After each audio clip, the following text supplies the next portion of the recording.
Hello friends. आज हम एक टॉपिक देखेंगे, वो है बैटरी साइजिंग के ऊपर।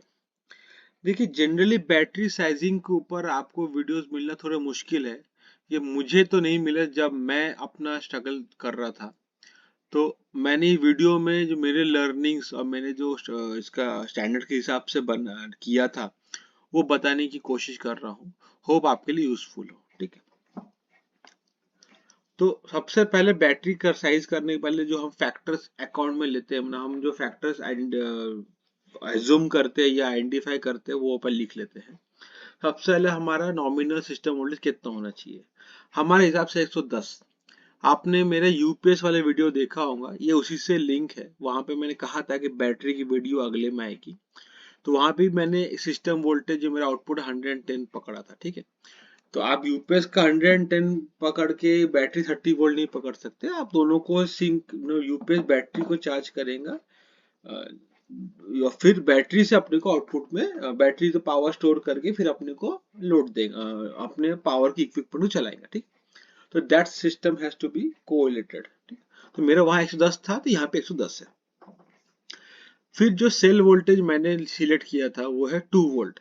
आप 12 वोल्ट भी ले सकते हो। ठीक है। 24 वोल्ट भी ले सकते हो, डिपेंडिंग ऑन योर रिक्वायरमेंट। अभी इसका इम्पैक्ट आगे क्या पड़ता है ये समझ में आ जाएंगे। बेसिकली स्पेस और कॉस्ट के ऊपर भी इम्पैक्ट आता है। ठीक है। क्योंकि 2 वोल्ट का रिप्लेसमेंट कॉस्ट थोड़ा सस्ता पड़ता है, और आपके बैटरी के साथ जितना कि आप बड़ा बैटरी लेके बैठे, देखिए आपकी ये क्लाइंट टू क्लाइंट कॉल रहता है। ठीक है।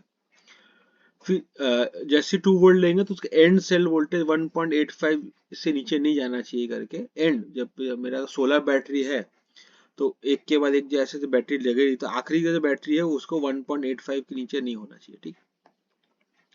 फिर एक एज पर I triple E temperature correction factor आता है।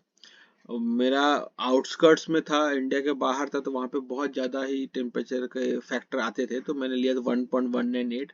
You can take at 1 if in India, not in extreme weather conditions. ठीक है। अब मनाली शिमला में रखोगे तो आपको पकड़ना पड़ेगा।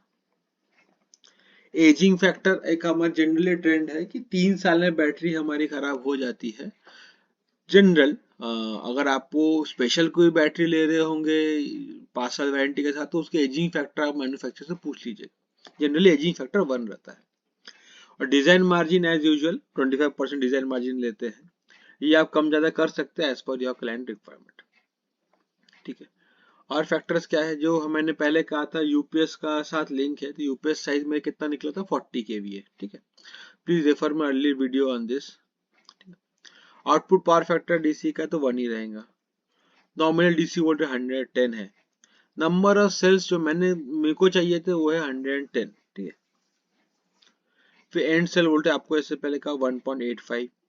इन्वर्टर की एफिशिएंसी जो मतलब यूपीएस है, बेसिकली उसकी एफिशिएंसी 94% पकड़ा है मैंने। ये आप अभी बहुत ही यूपीएस का और ज्यादा एफिशिएंट आ चुके हैं, 96 97 तक जा चुके हैं। पर आप जब ये यूपीएस लेंगे तो उनके कैटलॉग में लिखा रहता है कितना एफिशिएंट है, तो वो आप उनसे मांग सकते हो, उस हिसाब से आप ये वैल्यू डाल सकते हैं।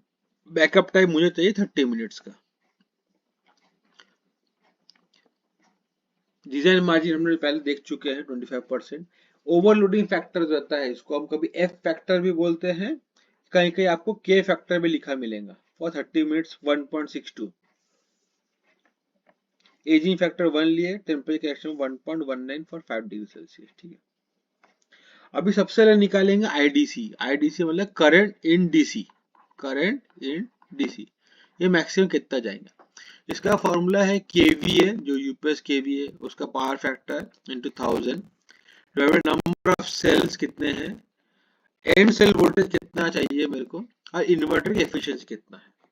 ये सारे वैल्यू थोड़ी देर पहले हमने देखे, और सारे वैल्यूज को मैं यहाँ पुट कर दूं। 40 केवी यूपीएस, एक का power factor, 100 number of cells 110, and cell voltage 1.8, inverter efficiency 0.94 94%।